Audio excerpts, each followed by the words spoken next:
жалпы аманат дегеніміз не? Жалпы бұл сипатқа қандай түсініктемелер бересіз? Сенің өміріңнің әрбір сәті ол аманат. Сондықтан оны сол аманаттың егесі риза болатын іске жұмса дейді. Осы жерде басшылықтағы аманаттың жалпы маңыздылығы қандай? Қазір қалтаңда ақша бар ма, жоқ па, немесе ауырып жүрсің ба, я болмаса сау болып жүрсің ба, ешқандай нәрсеге қарамайтын, өзгермейтін жалғыз жауһар мінез болу керек дейді адам бойында аманат деген. Осында тұтастай бір аманаттарды атап берсеңіз.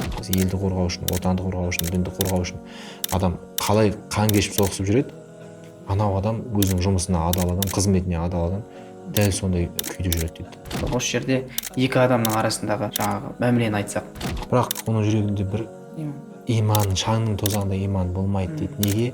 Өйткені адамдар адамды өлшеген кезде, адамға баға берген кезде өзінің нәпсінің қалауына қарай өлшейді.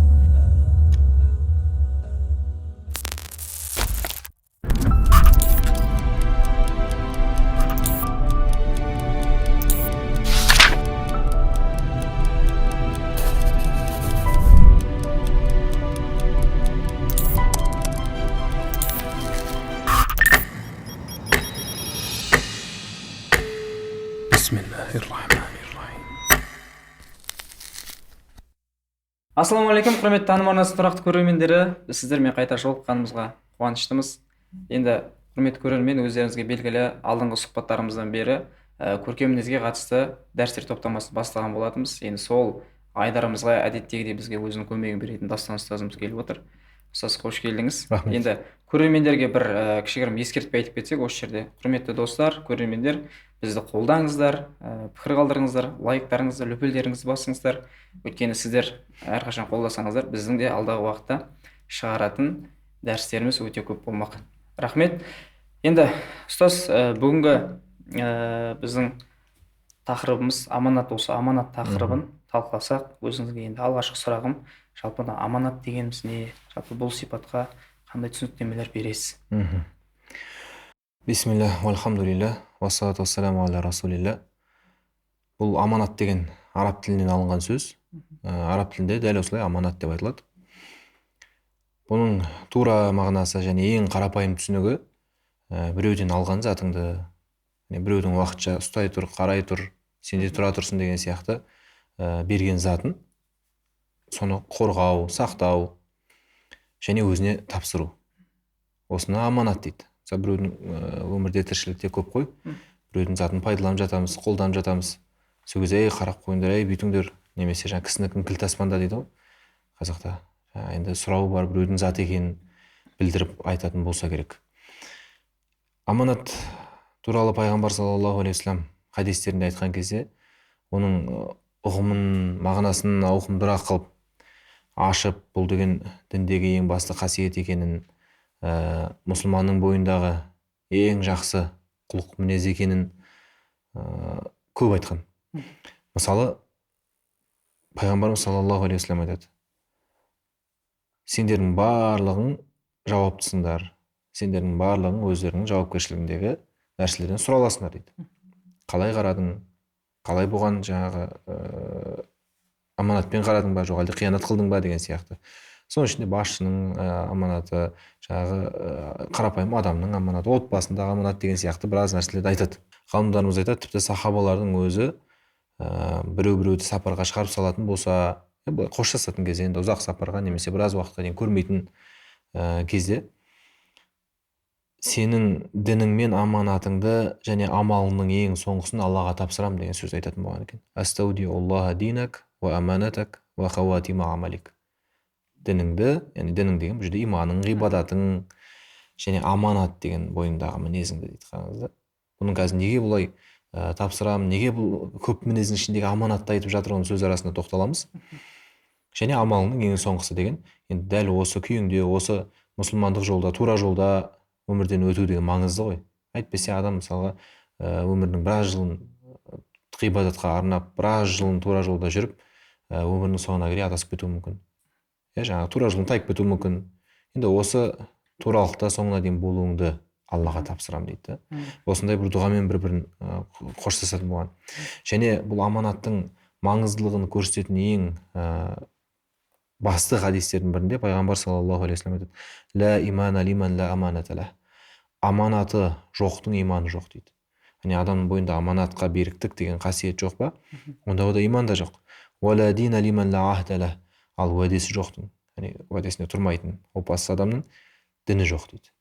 Міне осындай бір дінмен, иманмен байланысып келген үлкен мінез құлық адамның бойындағы. Тіпті пайғамбар саллаллаху алейхи вассалам алла тағаладан дұға тілеген кезде, сұраған кезде енді бізге көп дұға үйретті ғой.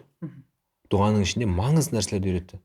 Мысалы біздің тура жолда болуымыз, ұрпақтарымыздың тура жолда болуы, дәджалдың фитнасынан сақта, қарызға батып кетуден сақта деген сияқты адамның дүние тіршілігінде, ақиретінде болатын маңызды дүниелерді пайғамбар саллаллаху алейхи вассалам дұғаға қосқан.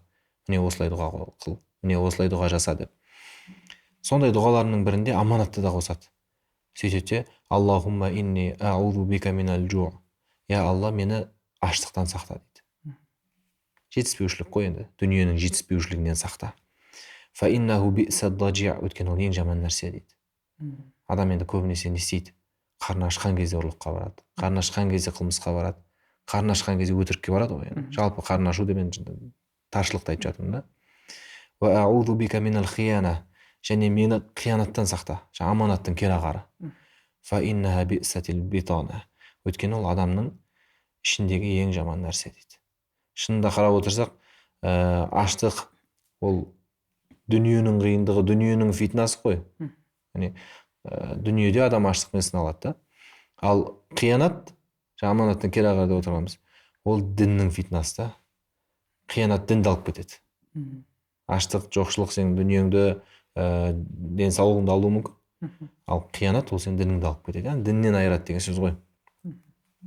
Сол үшін де ғалымдар осы хадистерге, осы бір риуаяттарға тоқтала келе, бұл Алланың ақысын, яғни мойнындағы адамның өзінің басқа пенделердің ақысын сақтау, ешкімнің құқығына қол сұқпау, таптамау, ол ислам діні талап ететін ең маңызды мінездердің бірі. Және ол, қараңыз, адам жақсылық жағдайда жүр ма, жаман жағдайда жүр ма, қазір қалтыңда ақша бар ма, жоқ па, немесе ауырып жүрсің ба, яғни сау болып жүрсің ба, ешқандай нәрсеге қарамайтын, өзгермейтін жалғыз жауһар мінез болу керек дейді адам бойында, аманат деген.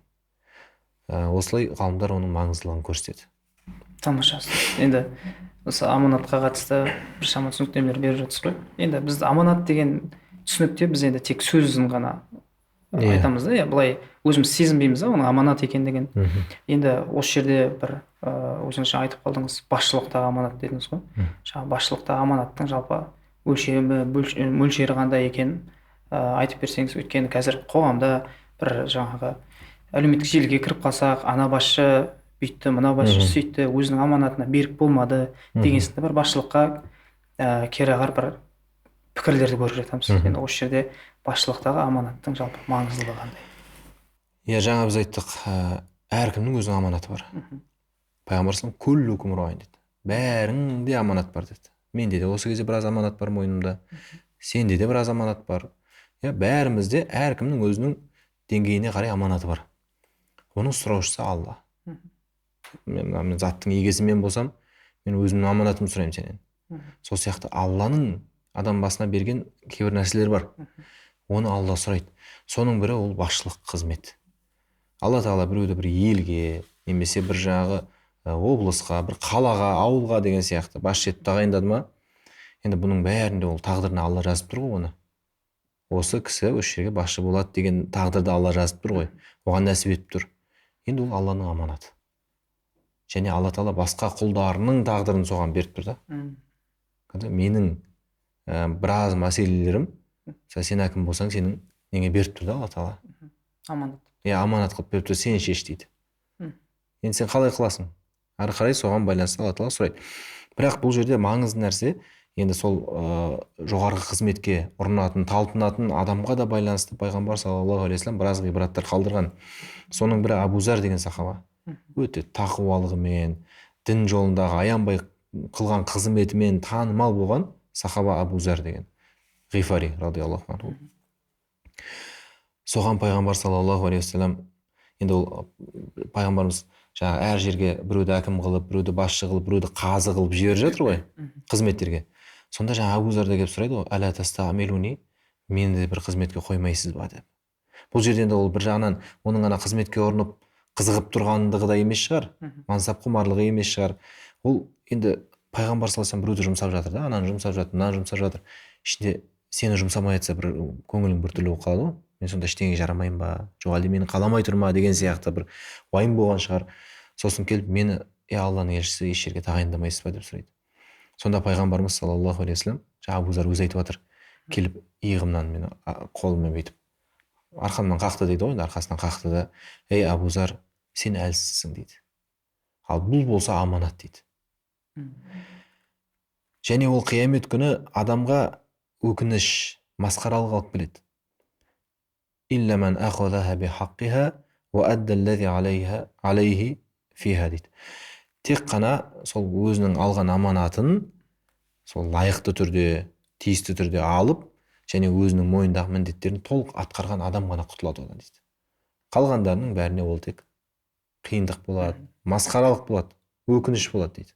Неге алдым, осыған неге жоладым деген өкініш болады дейді. Енді осы хадисті түсіндірген ғалымдарымыз айтады, неге Абу Зарге сен әлсізсің деді. Кейбір адамдар дейді, оның тақуалығы, діндарлығы, оның намаз оқитыны, оразасын қалдырмайтыны деген сияқты былай діни ғибадаттарға келгенде ол өз алдына мықты болуы мүмкін. Сен емін-еркін оған сырыңды айтатын, сондай бір адамгершілігі мол адам болуы мүмкін. Бірақ қызметке келген кезде қабілеттер келу керек қой. Басқарушылық дейді қазір, немене дейді жаңағы, лидерлік, менеджерлік дейді ғой. Сондай қабілеттері, сондай керекті жаңағы бойында қасиеттері толық болмағаннан кейін пайғамбар сен әлсізсің деді. Біреу соған жақсы болғанмен, мысалы, бір жерде отырып бала оқыта алмайды ғой. Ал бір жерде 30 бала оқытып отырғанмен, екі адамға басшы бола алмайды. Әркімнің өзінің қарым қабілеті бар да. Соған қарап пайғамбар саллаллаху алейхи вассалам Абу Зарға жаңағыдай дүниені айтқан. Сондықтан да бұл барлық сондай бір адамдарға басшы болайын, сондай бір басқарайын деген қызметке талпынатын адамға өзіңнің әліңе қара деген бір хабарлама ғой. Өйткені пайғамбарымыз саллаллаху алейхи вассалам айтты, кімде-кім 10 адамға дүниеде басшы болса, қиямет күні оның қолы былай иығына тұсауланып келеді дейді осылай. Және ол ана қарамағында болған 10 адамның 10-ы да бізге туралық қылды, әділ басшы болды деп куәлік бермейінше, мына бұғау шешілмейді дейді. Өзінің жауапкершілігі бар оның.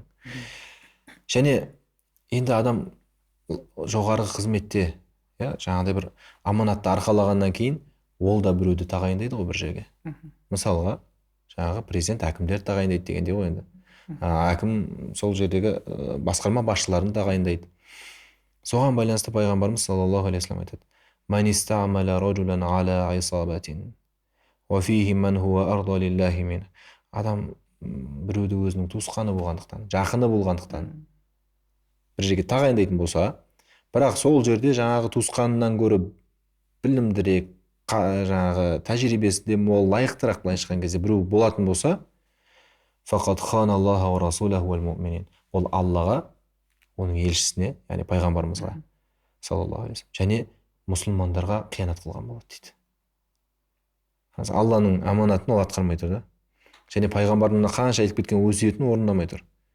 Және сол ертең тағайындалғаннан кейін де соның айналасындағы қанша мұсылмандар бар ғой. Оны біреуді білімге, біреуді медицинаға тағайындағаннан кейін оқитындар бар, емделетіндер бар. Және соларға қиянат қылды дейді. Өйткені бұл лайықсыз болғаннан кейін, істей алмайтын болғаннан кейін ол барып бүлдіреді ғой енді жаңағы. Былайша жалпақ тілмен айтқанда.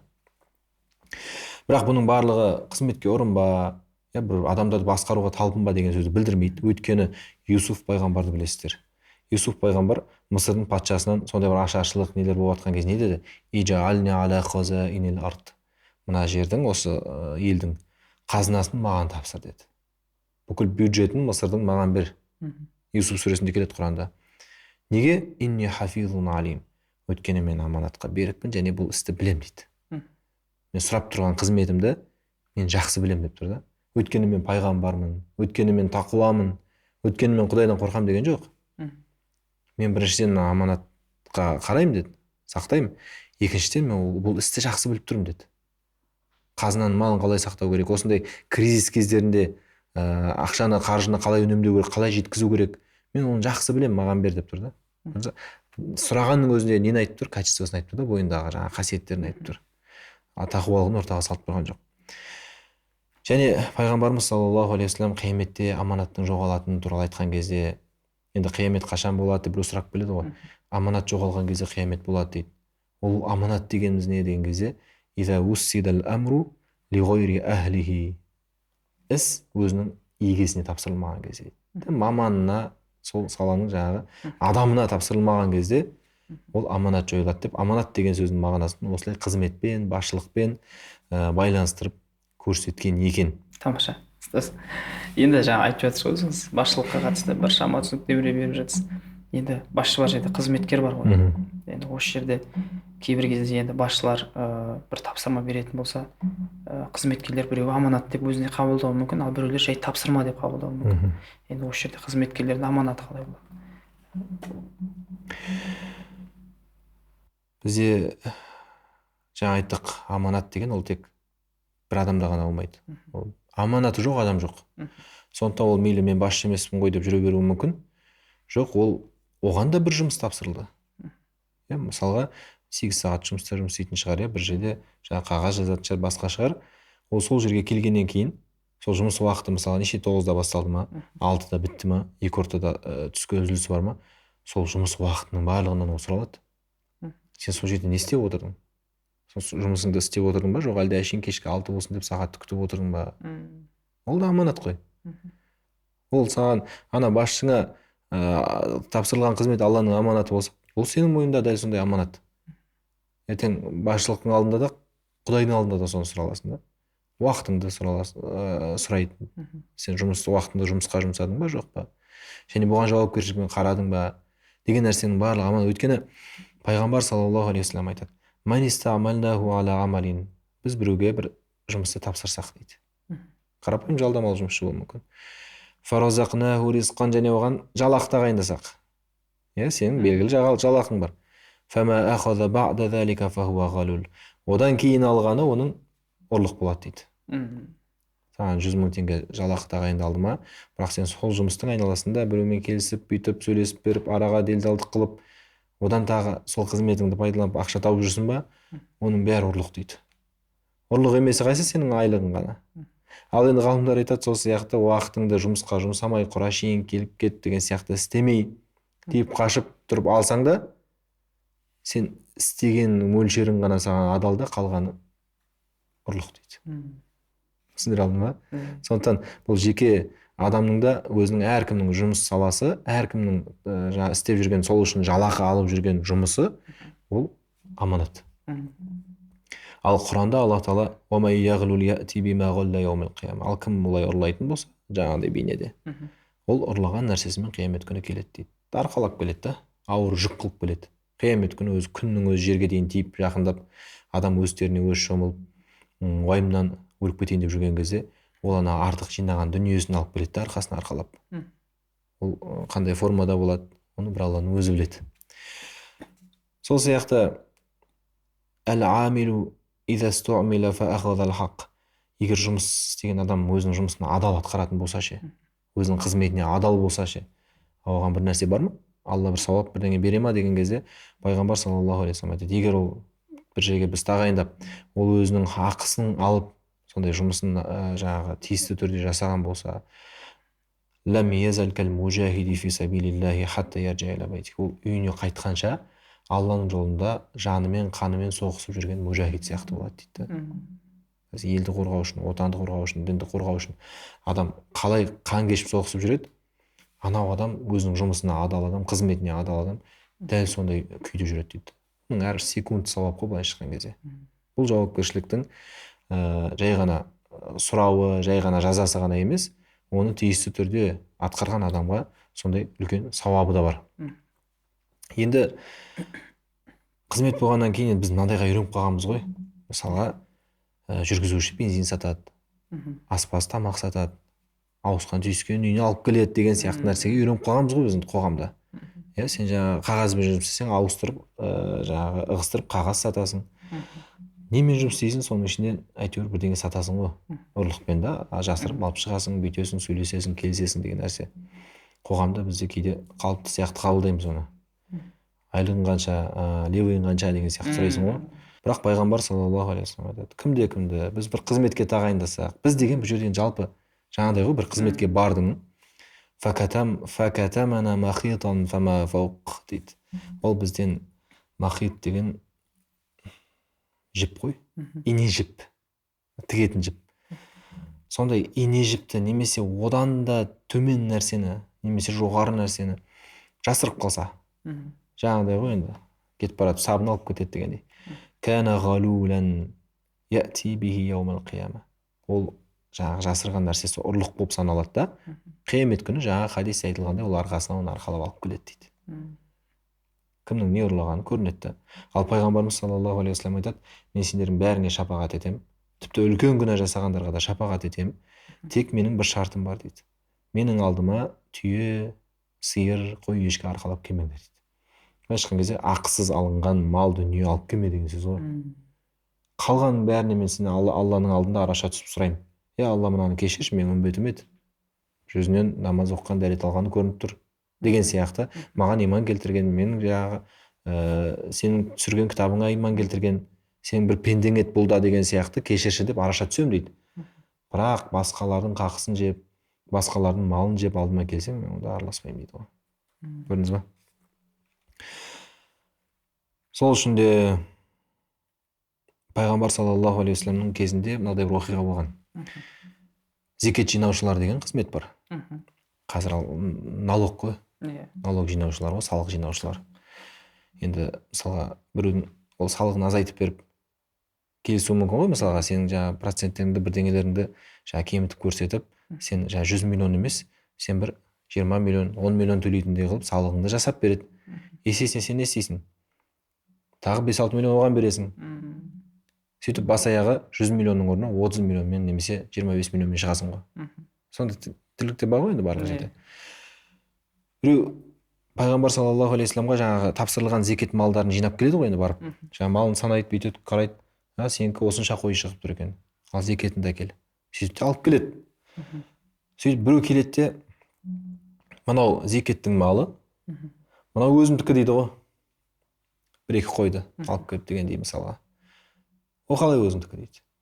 Жаңа малдың егесі мынау өзіңе деп маған берді дейді. Енді анау нәрсемен көз жұмсын деген комиссия, ревизия келген кезде адамдар істейді ғой жаңағыдай нәрсе. Алдында дастархан жайып қойып, о деп бүйтіп подаркілер беріп, объектіні өткізетін кезде кейбір анау нәрсесіне, енді бұған бола құлақ қалмайды енді деп өткізіп жібереді да мысалы. Сол сияқты сондай ниетте мақсатта берген шығар енді біреулер. Сосын пайғамбар саллаллаху алейхи вассалам ашуланады да, сен сонда әке шешеңнің үйінде отырғанда бұл қызметке келмей, тағайындалмай, жай әшейін өзіңнің үйіңде отырсаң, саған сол қойды әкеп берер ме еді дейді ғой. Сен не үшін беріп тұрғанын түсініп тұрсың ба бұны деп тұрды жаңағы кісіге. Мысалға қызметте отырған кісілерге көп сыйлық жасайды. Бір басқарма басшысы болып отырсаң, әкім, замагім, тағы бірдеңелер болып отырсаң, саған сыйлық бергіштер көбейіп кетеді. Сен қызметтен түсіп үйіңде отырсың, соны әкеп бере ме екен сол сыйлықты адамдар? Сол баяғы құттықтаулар жалғаса ма екен? Әке, туғаныңыз құтты болсын, мынау мейрам құтты болсын деген нәрселер жалғаса ма екен? Сен сол жерде отырғасың ғой, соны істеп тұрған дейді. Пара мақсатында беріп тұр ғой енді. Соны сен түсінбей тұрсың ба деп жаңағы кісіге айтады да пайғамбар саллаллаху алейхи вассалам. Енді бұлай жасаушы болмаңдар деп сол жерде ескерту жасайды. Сол сияқты жаңағы қызметте жүріп сыйлық алуда бізде негізі заңда да жаңағы 2 МРП-дан асса ма қанша? 2 МРП-дан сен біреудің жаңағы қарамағындағы адамнан немесе сол қызмет бабымен келіп тұрған адамнан сыйлық алсаң, ол пара болып есептеледі ғой. Бұл шариғатта да солай да. Рахмет ұстаз. Енді өлшеп беріп жатсыз ғой, басшының қызметкердің өзінің жұмыстағы аманатына берік болса, яғни жалпы сол жердегі жұмыстың берекелі болатынын тағы да айқындап беріп жатырсыз. Енді тағы да бір сұрағым ұстаз, енді бұл жерде жаңағы басшылыққа қатысты, қызметкерге қатысты болатын болса, осы жерде енді өзімізге қатысты аманаттардың өлшемін айтсақ, өйткені енді Алла тағала бізге нығмет деп берген біздің денсаулығымыз, біздің отбасымыз, жаңағы отбасылы азаматтардың жаңағы бала шағасы деген сияқты осында тұтастай бір аманаттарды атап берсеңіз, мысалы бізге беріп жатыр ғой Алла тағала, осы аманаттың енді маңыздылығын атап берсеңіз. Енді аманаттың жаңа біз айттық өте мағынасы ауқымды. Бұл сол діндегі мына мінез құлыққа қатысты ұғымдардың ішіндегі ең ауқымдысы осы аманат деп білемін. Мысалы ешкім ойламауы мүмкін, оның өзінің өмірі аманат екенін. Мысалға Али Тантауи деген шейх айтады ғой, сенің өміріңнің әрбір сәті ол аманат.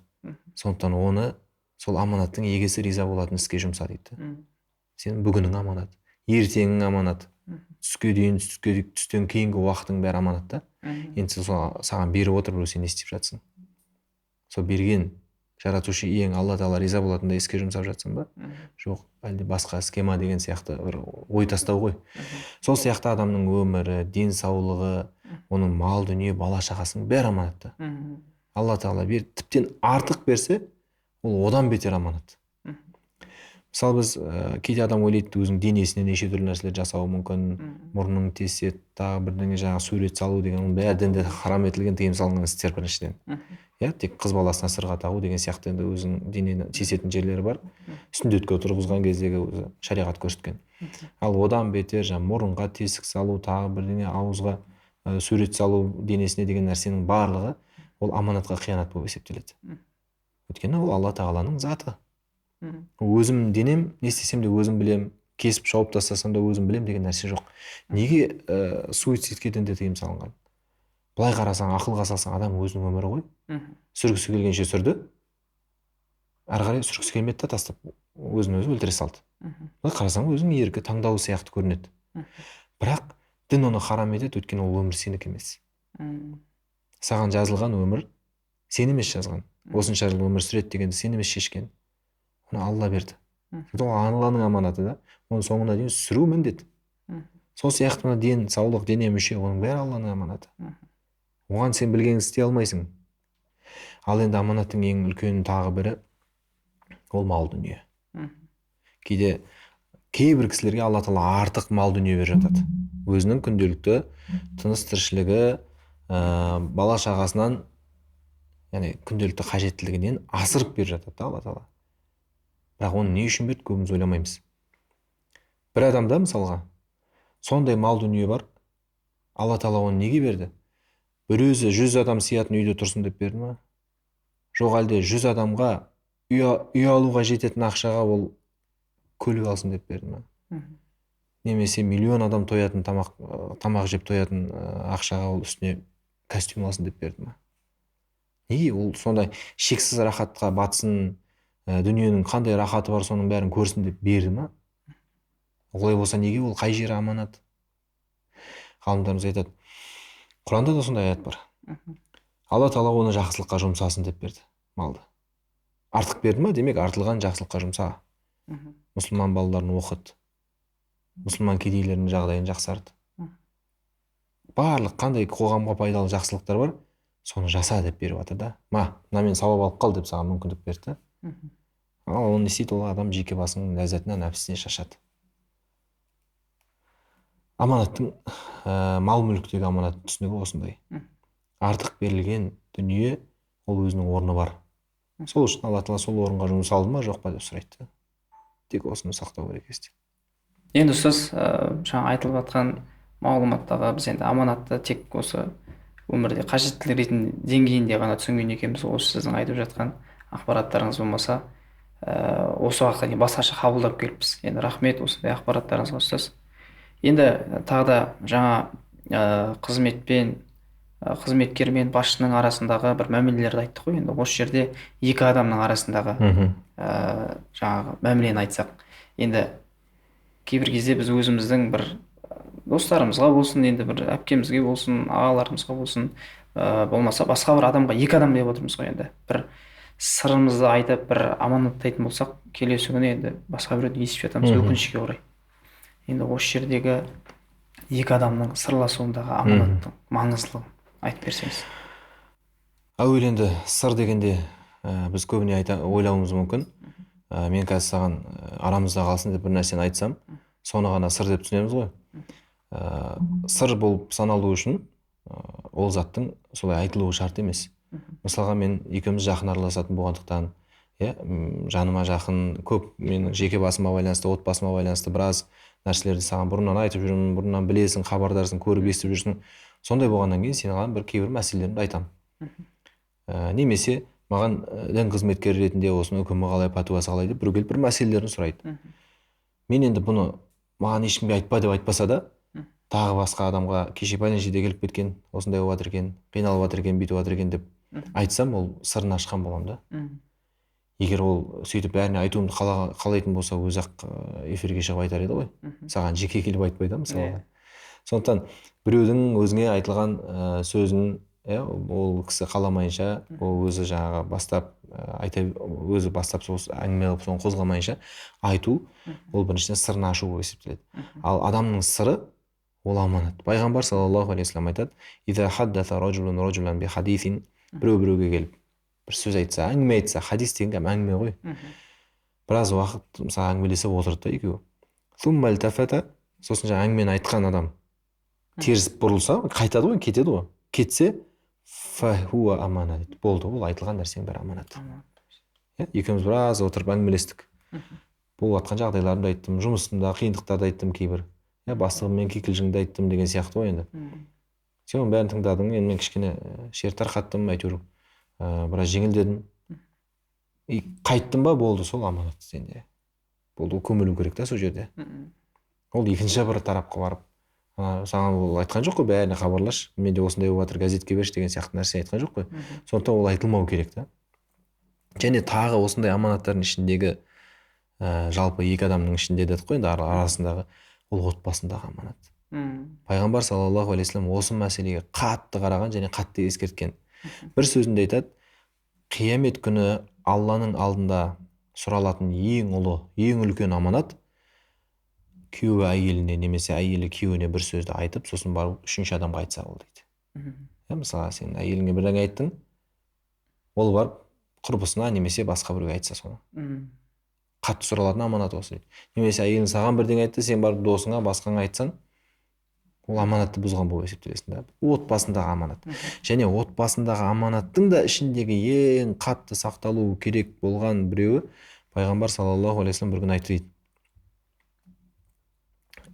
Ол отырыста әйелдер де еркектер де болды дейді. Әйелдер де болды, еркектер де болды. Сонда Пайғамбар саллаллаху алейхи вассалам: «Лаалла раджулан яқулу ма фаала би ахли». Араларында бір еркек, немесе сендердің іштерінде сондай адамдар бар шығар, әйелімен не істегенін айтатын дейді. Интимді дүниелер ғой енді. «Валаалла мраатан тухбиру бима фаалат ма заужиха». Сол сияқты кейбір әйелдер бар шығар, күйеуімен не істегенін айтатын дейді. Жаңа түнгі мәселелер, сондай арасындағы тығыз жақын қарым-қатынастар туралы жалпы араларында әңгіме қылатын, бір-біріңмен өзара айтатындар бар шығар дейді. Сонда ешкім үндемей қалды дейді. Ешкім үндемей қалды дейді. Бұны риуаят етіп отқан Асма бинт Язид деген жауынгер сахаба. Біз оны бір Шамаил сабақтарымызда айтқанбыз, бір өзі бір соғыста 9 адамды өлтіріп тастаған. Соғыста шатыр құрады ғой, палатка. Сөйтіп тоқтап, жаңағы әйелдерді алып барады, емге, қазан ошаққа деген сияқты жұмсайды ғой. Сонда жау тараптан 9 адам төніп келеді ғой жаңағы Асманың шатырына. Сонда жаңағы шатырды қаққан қазықпен 9 адам біреуді өлтіріп тастаған батыр сахаба болған ғой, әйел кісі өзі. Сонда ешкім үндемейді дейді. Пайғамбар сұрап тұр дейді, бір ар жағынан бір үкім, бір нәрсе айтайын деп жатыр ғой енді. Күйеуі әйел жайында немесе әйел күйеуімен болған жаңағы мәселелерді араларында айтатындар бар ма дейді. Егер сондай бар болса, бірдеңе айтқысы келіп тұр ғой оның болатын я болмайтын. Соны білгісі келген болса керек. Сосын ешкім үндемей отқасын, мен тұрдым да: «Валлахи я Расулаллах, Алланың атымен ант етейін, Алланың елшісі, сондай еркектер де бар, сондай әйелдер де бар» деп айтты. Айттым дейді, ана жерде шыдамай. Сонда Пайғамбар саллаллаху алейхи вассалам: «Фала тафалу», олай істемеңдер. «Фа иннама мислу залика масалу залик», бұның мысалы дейді, сондай істейтін еркектің немесе әйелдің мысалы: «Шайтанин лақия шайтанатан фа ғашияха ва насу янзурун». Бір шайтанмен жаңағыдай қатынасқа түсіп, адамдар қарап тұрғандай дейді. Одан да соны жасырмай жұрттың көзінше істеген дейсің ғой сен дейді. Сондықтан бұндай дүниелер, және соның айналасындағы соған қатысты нәрселер мүлдем ол үйдің жаңағы жатын бөлмесінен шықпау керек. Мүлдем. Бұл қазір шынымен де біздің нелерімізде болып жатуы мүмкін. Кейбір подробностьтарын сұрап, сенде қалай, менде қалай деген сияқты әңгімелер болуы мүмкін. Бұл өте қатты тыйым салынған аманат. Ол тұрмақ, сенің былайша айтқан кезде әйеліңе үйде жаным деп айтқаныңды мысалға басқа біреулер естіген қаламайсың ғой. Немесе бір еркелеткенді, тағы бір өздерінің араларында болатын сөздердің өзін сен біреу барып жаңағы басқа біреуге барып айтып, ол ертең жаңағы күліп саған, ей сен не істеткенсің ғой үйде деген сияқты саған бір прикол ұстап сөйтіп жатқанын қаламайсың ғой. Ар жағындағы дүниелер одан бетер ауыр аманат та. Сол үшін пайғамбар саллаллаху алейхи вассалам осыны отбасы аманаты деп қатты ескертіп айтқан. Жалпы қандай жағдай болмасын аманатқа берік болуымыз керек деген түсіндіріп беріп жатыр ғой. Енді ұстаз осы жерде енді аманаттың бағана өзіңіз айттыңыз ғой, бөлінеді дедіңіз. Енді осы жерде затын аманаттау. Енді затын аманаттау кейбір бір ауылдарда бір өлшеулі болып жатқан шығар. Бірақ енді қазір біз енді қаланың осы мәдениетімен өмір сүріп жатқан қоғамда енді бір-біріне затты аманаттауға қазір қорқады. Бір жағы сенбейді. Енді осы жерде осы затқа қатысты аманатқа түсініктеме берсеңіз. Болады ғой, енді бір сапарға шығып баратыр мысалға. Үйін тапсырып кетеді, кілтін беріп кетеді, қарап қойшы, гүлдерге су құйып қойшы деген сияқты ше. Көлігін есіктің алдына қойып кеткен кезде айтады, қарап қойшы. Түнемелік бір жаңағы 1-2 күн, 3 күн, 4 күн жаңағы айдаусыз тұрғаннан кейін адамдар көреді ғой егесі жоқ екен, ұрлыққа түсіп не қылмасын, арасында есігін ашып жаңа сөйтіп кішкене егесі бар екенін көрсетіп қойшы деген сияқты мақсатта дүние заттарын тапсырып кетіп жататын жағдайлар болады. Бұл енді бағанағы біз айтқан аманаттың ең қарапайым түрі ғой. Бұл пайғамбар саллаллаху алейхи вассалам оның ең жоғары деңгейін бізге көрсетіп кетті. Білесіздер, пайғамбар саллаллаху алейхи вассаламға адамдар заттарын аманаттаған. Сөйтіп Али өзі хижретке Мәдинаға көшетін кезде орнына Али радиаллаху анхуды қалдырып кетуінің бір себебі, мен қазір Абу Бәкірмен көшіп кетемін, сен Меккеде қал. Ертең мен кеткеннен кейін, біздің заттарымыз қайда? Оны тапсырмай кетіп қалды ма не дейді ғой. Сен менде міне мынау пәленшенің заты, мынау түгеншенің заты менде тұрған, қарап қойшы, ұстай тұршы деп берген. Соларды егелеріне тапсырып, сосын барып артымнан шығасың дейді ғой. Сонда ғалымдар айтады, бұл мүшірік. Аналардың бәрі, жүргендердің бәрі Меккедегі мүшіріктер. Пайғамбарды қуып, Мәдинаға қуып шығып атқан солар. Солар зорлық көрсетпесе, солар зәбір көрсетпесе, пайғамбар көшпейтін еді ғой Мәдинаға. Мысалы да, сөйтіп өзімен жауласып, өзімен қастасып жатқан адамдардың өзіне менде заттары бар еді. Али, мынаны қайтаршы деп Алиге тапсырып кетіп жатыр да. Сол үшін Маймун ибн Михран деген үлкен табиғин ғұлама айтқан екен. 3 нәрсе жақсыға да, жаманға да тапсырылады, беріледі, қайтарылады. Біріншісі аманат. Мейлі ол кәпір болсын, мейлі ол күнәһар болсын, мейлі ол қандай адам болсын, соның заты ма сенде тұрған, онда оны қайтаруың керексің. Екіншісі уәде. Уәде бердің ба? Дұрыс, андай қылмыс емес, ешқандай дінге, шариғатқа қарсы дүние емес. Бір іске уәде бердің ба? Ол қандай адам болса да сен оны орындап беруің керексің. Үшіншісі силатур рахим дейді. Туысың, ағайының. Мейлі ол сенің дініңде болмаса да, мейлі ол қандай жаңағы адам болса да, жаман адам болса да, сен оған туыстық қарым-қатынас жасайсың. Және жаңа заттың аманатына мысал келтірген кезде пайғамбар саллаллаху алейхи вассалам мына бір хадисті айтады, имам Ахмадтың мұснадында келеді, өте ауыр хадис. Пайғамбарымыз саллаллаху алейхи вассалам Әл-қатлу фи сабилиллах юкаффиру зунуба куллаха илля ал-амана. Алланың жолында жан тапсыру бар ғой. Шахид дейміз ғой біз. Шахидтік өлім бірден жәннатқа кіргізетін сауап амал ғой негізінде. Отан үшін, ел үшін соғыста қаза тапқан. Сондай адам күнәларының барлығы кешіріледі, аманаттан басқа дейді. Аманатқа қатысты болмаса болды дейді. Сонда қиямет күні оны алып келеді деген. Тіпті ол сондай жаңа шахидтік өліммен өлген болса да, оған мойнында аманат болса, аманаттың егесіне қайтар деп айтады екен. Сонда Раббым, мен оны қалай қайтарам? Дүние жоқ қой қазір дейді. Қиямет қой қазір. Дүниедегі алтын, күміс, басқа заттар жоқ қой, мен бар болса мен алып берер едім ғой дейді. Сонда бұны барып Хауия дейді, Хауия деген шұңқыр. Шұңқырға алып барыңдар деп айтады. Жаңа шахидті. Және сол шұңқырдың ішінде оған жаңағы аманаты, мысалға ол аманаты мына зат болса, сол зат жатады да соның ішінде. Сол зат жатады. Дүние жоқ қой, мен қалай алып келем деді ғой жаңа. Міне затың жатыр, шұңқырдың түбінде жатыр ішінде. Сөйтіп ол оны көреді да, таниды. Осы ғой мен айтып тұрғаным. Сөйтіп соның үстіне түседі да, жаңағы нәрсені иығына арқасына салады да былай. Сөйтіп көтеріледі жаңағы шұңқырмен қайтадан. Енді аузына, ернеуіне шыға берген кезде, ана зат арқасынан түсіп кетеді. Қайтадан түбіне барады. Қайтадан түседі. сөйтіп жаңағы ана аманатты алып келе алмай қиналады екен да. Енді бұл жерде әрине жаңағы берем деп жүріп өліп кеткен адам емес. Ол әдейі сол қашып, соны жымқырып, жасырып, ол жаңағы қайтармай жүрген затты айтып тұр ғой енді. Осылай ұзақ уақыт жалғасады дейді. Сөйтті де пайғамбар саллаллаху алейхи вассалам ас-салату амана, намаз аманат, әл-уду амана, дәрет аманат, уәл-уазну амана, өлшеу аманат, уәл-кайл, жаңағы біреуге зат сатқанда өлшейсің ғой, грамм, килограмм, тонна, адам енді алыс берсе сондай мөлшерден жейді ғой.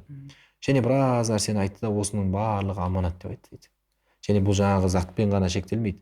Саған халықтың ақшасы тапсырылды ма, жеп қойдың ба, жаңағыдай шұңқырдан соны тасумен боласың да қияметте.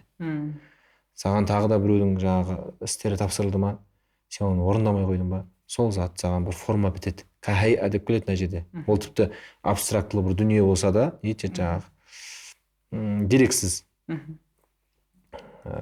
сондай бір ұстауға келмейтін бір зат болса да, Алла тағала оған форма береді, бітіреді.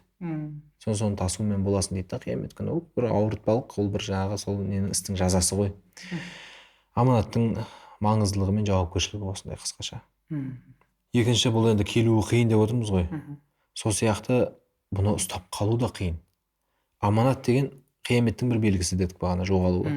Пайғамбар саллаллаху алейхи вассалам мынадай бір хадис айтады. Янамур раджулун наума, қияметтің белгілері ғой енді.